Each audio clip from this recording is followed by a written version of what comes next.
Okay, good evening, everyone. Welcome to the Omega Files. I'm your host, Dr. Freedom. Tonight we've gathered to discuss a movie that, well, it's kind of hard to describe. It's a dystopian future where Manhattan Island has been turned into a prison.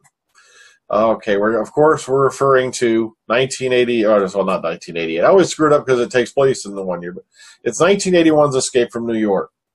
Okay, joining me on this one is, all right, let's go around and get highs from everybody. Let's start with Jimmy. Hello. All right, Tim. All right, Tim's away right now. We'll get back to him later. William. Hey now. And AJ. Peoples. Okay, now this movie is kind of weird to watch now because you can tell this movie's kind of dated now because of the fact that, you know, one of the big playing factors in this movie is the Twin Towers. And when I watch this one, I kind of like to think, okay, alternate history, because it is a way different history from what we've actually lived now. But okay, I'm going to go ahead and get opening thoughts from everyone. Let's start with Jimmy. What's your opening thoughts on Escape from New York? I remember when this movie first came out, and I just couldn't take it seriously because it starred Kurt Russell. And what I remembered from Kurt Russell was he was Jungle Boy in an episode of Gilligan's Island, which I believe was called Jungle Boy, in which he played a jungle boy that they found on the island. And they come up with a plan to make a hot air balloon so that he can escape and go to civilization. So I thought, this is Jungle Boy. I can't take this guy serious as an action hero. So it was years before I watched the movie.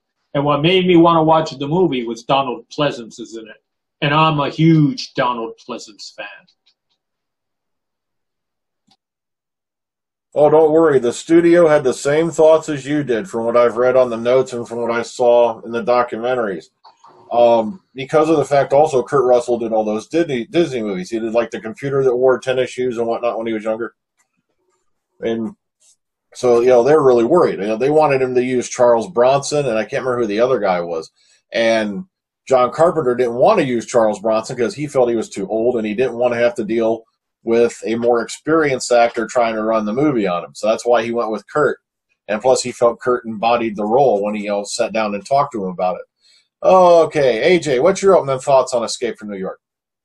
I think it was trend-setting for the time because it sort of set the future of how movies were going to be shot with, you know, the way the world they thought would be or the dystopian future that they portray in books like in 1984 and whatnot.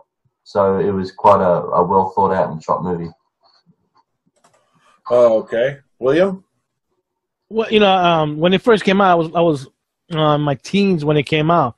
So I know I saw it in the movie theater. Somebody must have took me to see it. And I liked it. It was a good movie. It took me to rewatch it today to see how of course it's different because one, the World Trade Center is not in New York City right now. We have Freedom Tower. And it was pivotal in the story to be used as a landing to land the glider. You know, that's the only place. So it made sense in the plot. Picking Kurt Russell, it was not a mistake. It was great to see him act like this because later on, we saw him later on. We're gonna see him in Big Trouble in Little China, The Thing, and Escape from LA. Even though money wise, he didn't make money, but you can see that he was already building up as a good actor, in my opinion. Okay, Tim. Yeah, in all fairness to Kurt Russell, he was one of those lucky child actors that transitioned into an adult actor without any headaches or drug problems or whatever. I'm taking this as the first collaboration with Carpenter that he did. I believe so. Yeah. Well, it's an enjoyable film for what it is. I'd never seen it back in the day. This is the first time I've actually seen it, but it looks really good. I mean, it's aged really well as far as the design and stuff. Maybe not so much the stretchy pants or whatever, but but overall, it was an enjoyable film. It was very well cast and very well shot. I mean, it looks really good on Blu-ray today. So, I mean, I can't take anything away from it. I know. Plus, all the names are in this movie. You know, you have like Donald Pleasence, Isaac Hayes, Harry Dean Stanton, Adrian Barbeau, Ernest Borgnine. You know, it was an incredibly well cast film for being, on such a budget. But what I got a laugh out of it was the fact that they knew they couldn't film it in New York because there's no way they could afford it, and there's no way they could clear out that many streets that they needed. And it turns out that not too long before this, an entire section of the waterfront in St. Louis had suffered a major fire. So that's where they filmed most of this movie, was on the section of the waterfront in St. Louis. And it's scary because they said it had the perfect post-apocalyptic look they were looking for.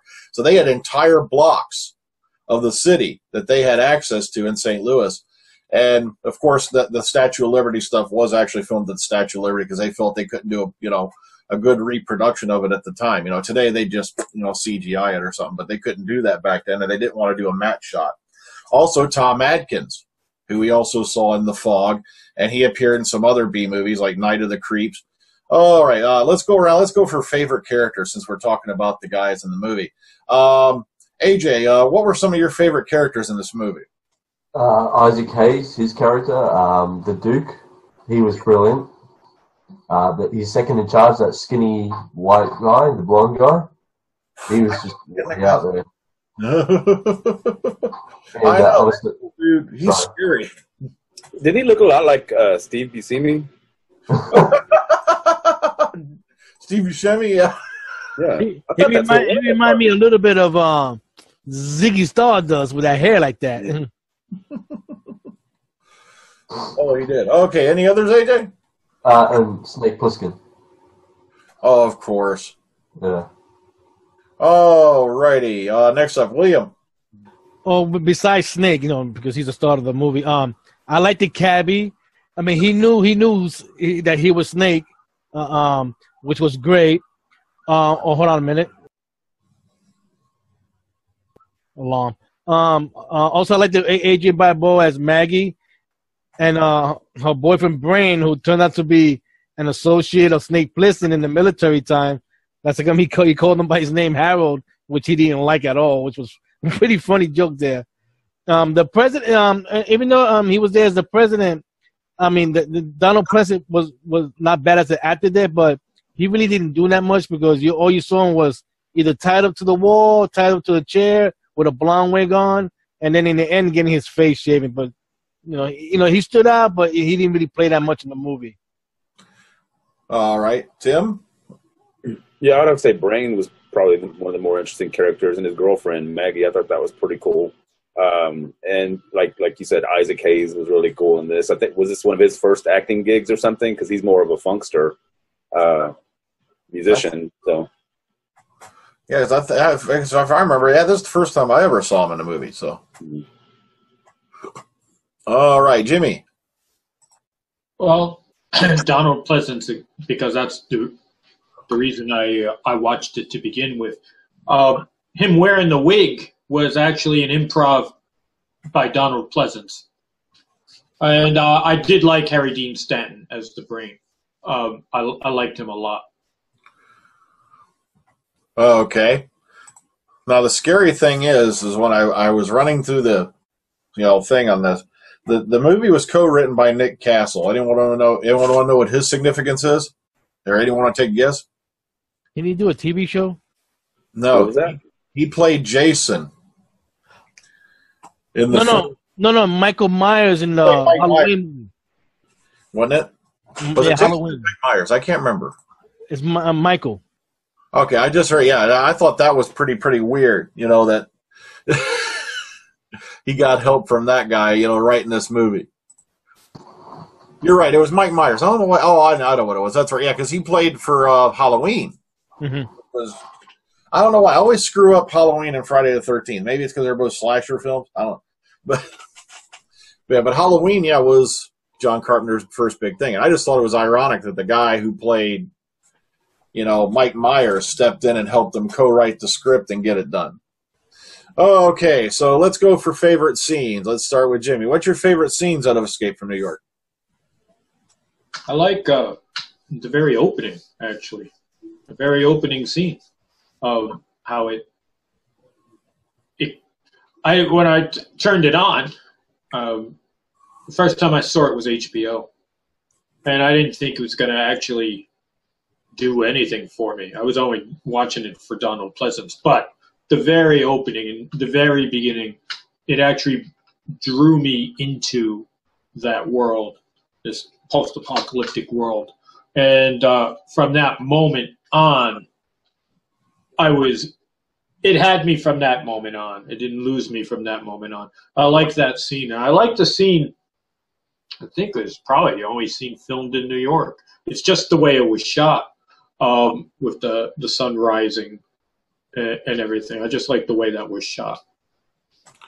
And as we were talking about earlier, we just found out that the computer voice for the animations is done by Jamie Lee Curtis. Someone else from Halloween, and also Deborah Hill did the narration for the overhead speaker voice, which I always love that part where they're walking in, and if you wish to basically kill yourself at this point and have yourself cremated on the grounds, you can do so rather than being shipped into the prison. It's like, yes, this is a bad place to go when they offer you suicide. Okay, Tim, favorite scenes in Escape from New York? I can't think of any really favorite scenes. I think it was kind of a shame that all of his buddies got killed off at the end. That none of them made it. So, but I guess that's they had to end it with him and the president, having their little face off kind of thing, where Snake tells him pretty much fuck off anyway. So, yeah, I mean, it was just a pity that all the guest characters had to get bumped off at the end. But yeah, like I said, it's a good movie. I can't really pick a favorite scene. See, that was a funny part I just saw a little while before I came in here, because I sat down and watched the featurettes. Was in the original cut of the movie, when Maggie got hit by the car, they just went on from there. And then when they watched the rough edit, they're like, wait a minute, maybe we should do something, to pretty much, state definitely that Maggie died. So I believe it was at John Carpenter's house. They went to the garage. They pulled out all the cars, and then they brought in the one that looked like the Duke's. And she literally put the dress back on from the movie, and they threw some junk on her and looked like the blood flowing off her. And that's where that scene got shot, where they pan back and the Duke, you see the Duke look down, and you see Maggie lying there. That was shot in John Carpenter's garage. But see, that's what's good about his movies, though, is because you wouldn't know that looking at the film. You would have thought it would just been done at the time. He managed to accomplish a lot very cheaply in his films, right? Oh, that's what I love about him. These are all, compared to today, these are extremely low budget, and he pulls them off so well. That's what's scary. It doesn't look low budget. Oh, it doesn't. Then they also brought up the fact that in order to make that's the sections of streets look done, they actually took garbage trucks to the local landfill, and they picked up anything they could, sinks, refrigerators, and then they dumped them all over the streets. They literally dumped like 2 or 3 garbage trucks full of stuff out onto the street along with the ruined cars to make it look like a desolate New York street. Okay, William, favorite scenes? Well, my favorite scenes, of course, when Snake is inside the little theater, and some people attempted to rob him. He's beat the crap out of them right there. And then when he's trying to escape from there, he just blasts a hole in the wall. He's jumped right out. And then another scene that stood out is when he's fighting in the wrestling ring, and he beat that big goof up with a swing of a baseball bat. I mean, that started out right there. And like Tim said, seeing that his companion that was helping him die was a little bit sad, especially Cabby. I was hoping that he would make it all the way to escape with him too, since he was a nice guy. Okay, if I remember right, the freaky looking guy with the hair that shot up to the moon, I think the name of that character was, get ready for this because I just looked this up to be sure, Romero. Yeah. Romero.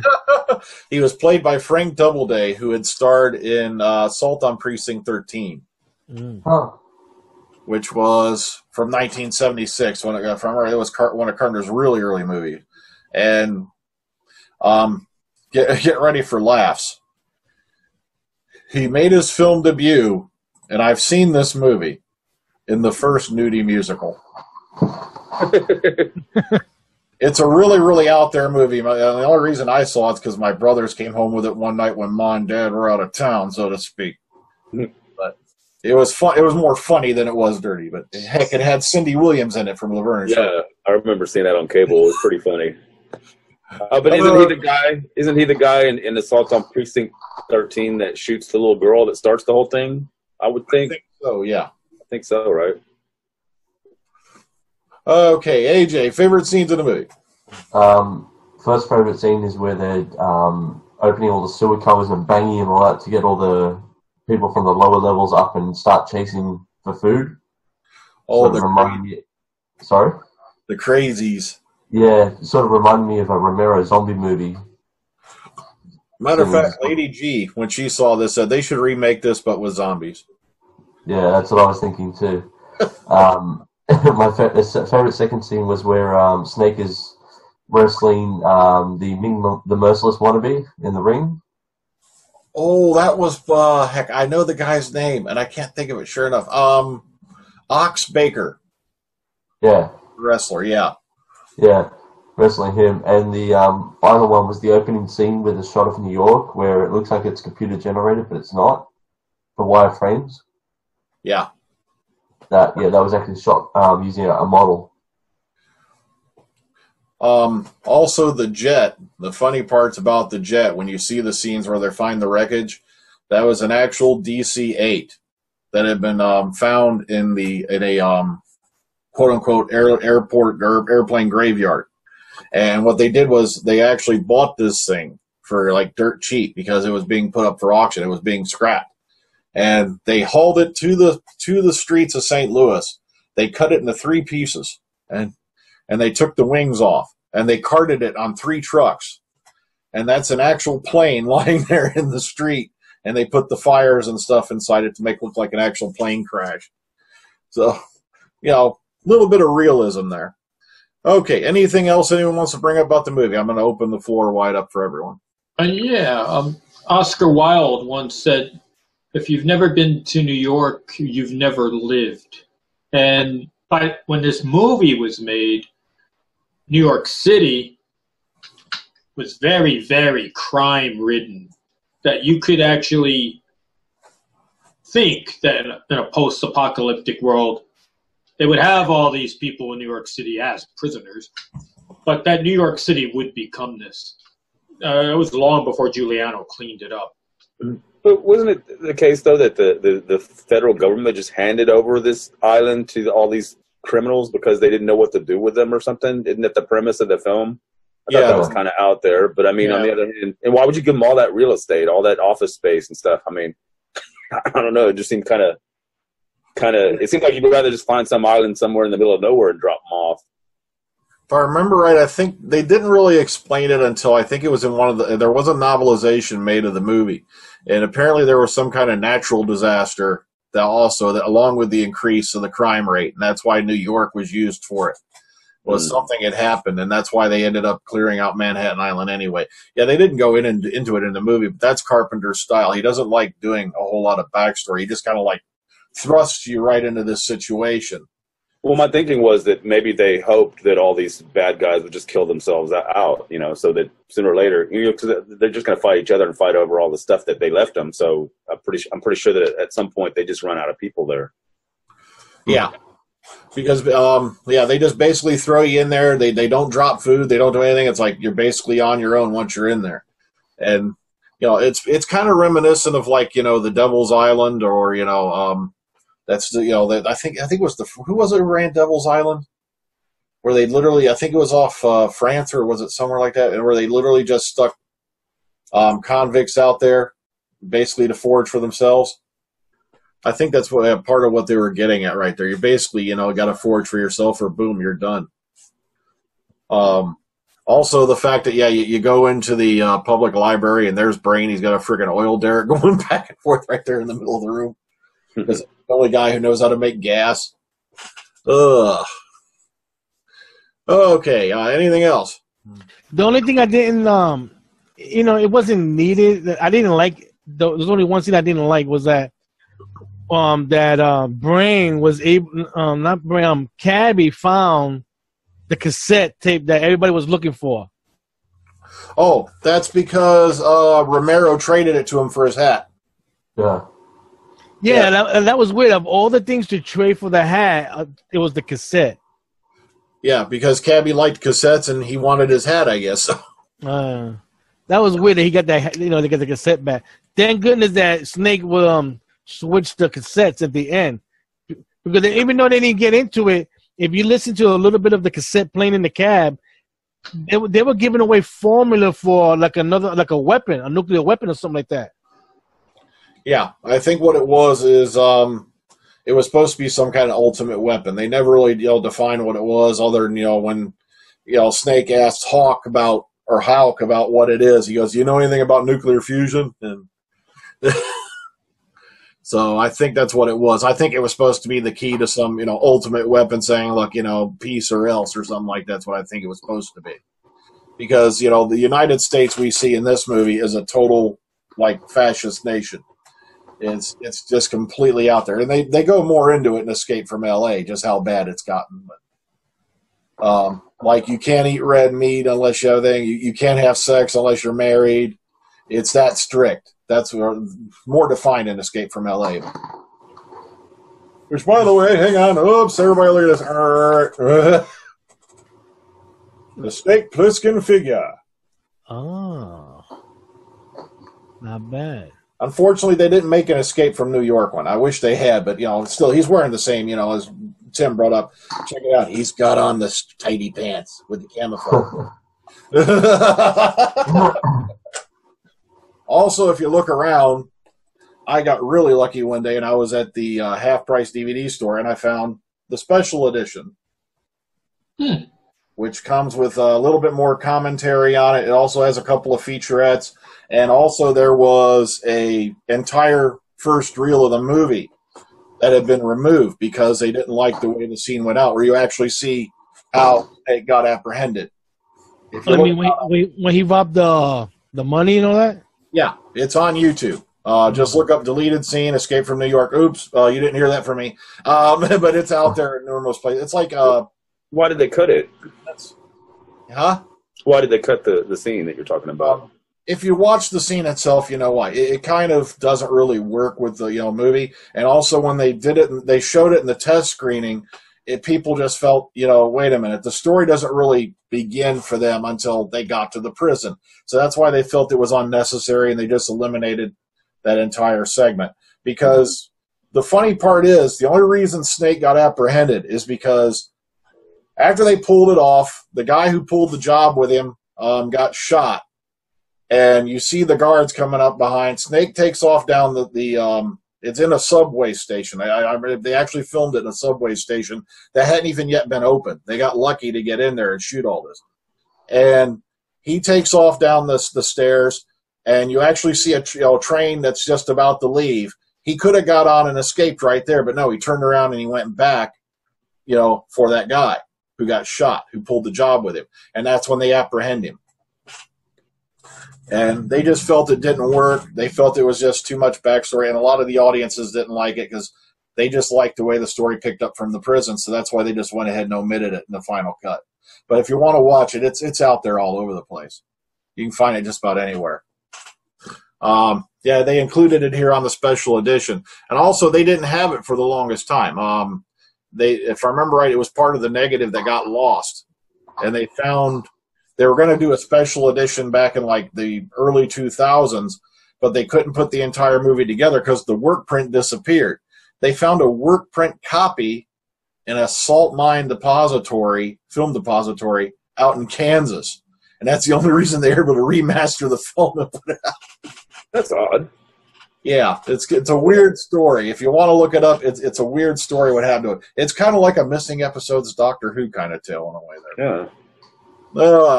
Okay, anything else you want to throw in? No, no, go ahead, Tim. Go ahead. No, I was just going to say, I noticed that once again, you had John Carpenter do the musical score for it, which he's kind of also famous for his minimalist kind of scores, but it was effective for the film. Oh, yeah, even Kurt Russell says to this day that's one of his favorite pieces of movie music, was that little opening number for Escape from New York. Plus the fact that Carpenter does his own soundtracks. Yeah, that's evident across all his movies. Matter of fact, he's been described as being "quote unquote" too bass heavy. But I still love Walker. What do you want to add, William? Oh, no, I noticed that how like John Carpenter likes to reuse the same actors in other movies he does, like Kurt Russell, Adrienne Barbeau. She came back. Donald Pleasence. Yeah, Tom Atkins. Yeah, Atkins. I mean, they must be good friends for him to hire them, or they're probably good actors that he remembers them. He wants them back. Jamie Lee Curtis. Well, I think some directors like to have their own little clique, yeah, of actors that they can use again and again. And there's, I think several other directors that have been that way as well, like Hitchcock and Tim Burton with Johnny Depp. Yeah, so that's not a bad thing. That's a good thing. Not to mention Buck, who I mentioned back in the last movie we did. Remember Buck from They Live? He's also in this one. He was the drunk that had the president's transponder on his wrist. Oh, yeah. He appears in every single one of Carpenter's films somewhere. That same actor. You'll see him everywhere. I think his name is something Buck Flower, and he just goes by Buck most of the time. And, yeah, he pops up everywhere. Anything you want to add, AJ? You're kind of quiet. Yeah, I didn't like the tattoo on Snake Plissken's stomach. Oh, yeah. It's kind of suggestive, isn't it, where it's coming from? Yeah. I'm looking, I'm going, I can't be looking at that. Yeah, it is. It's kind of weird. Ugh.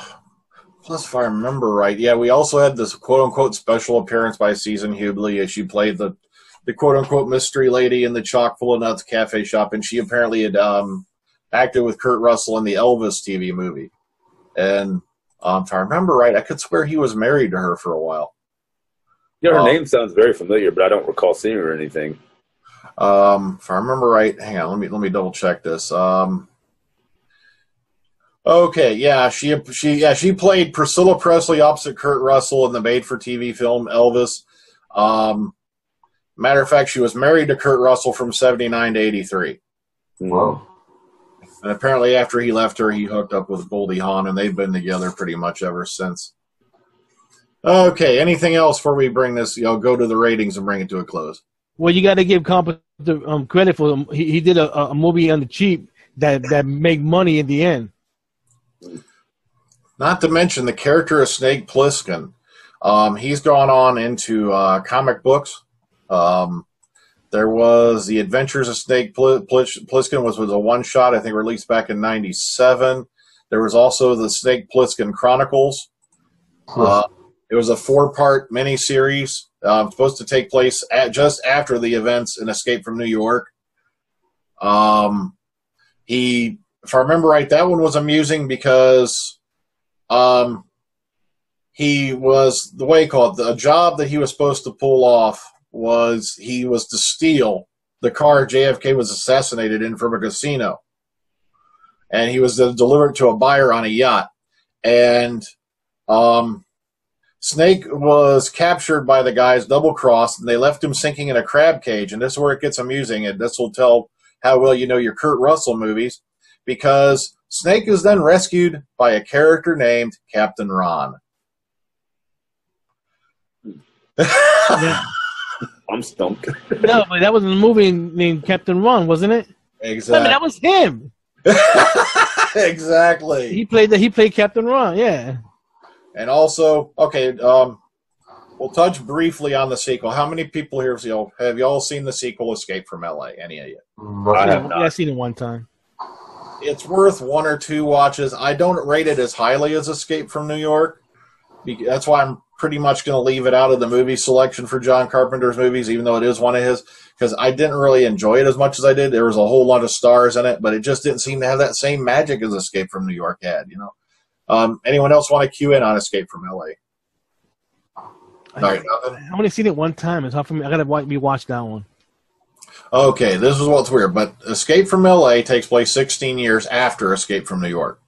And what happened was, because of the fact that it failed, they had a couple of sequels on the launching pad that already had a script for it. But unfortunately, box office. And one of those was called Escape from Mars. Well, it didn't take off, but they still picked it up. They made the movie, and they renamed it Ghosts of Mars. And the main character went from being Snake Plissken to Desolation Williams, and on the studio's insistence, he had to bring in Ice Cube to play the main character. And it's one of the few times that John Carpenter actually bowed down to the studio. But, you know, if you get a chance, go give it a look. I have Ghosts from Mars in here. We're going to go over it like a few weeks from now when we get towards the end of the range, because I thought it had a really interesting story to it. But, okay, anything more on Escape from New York?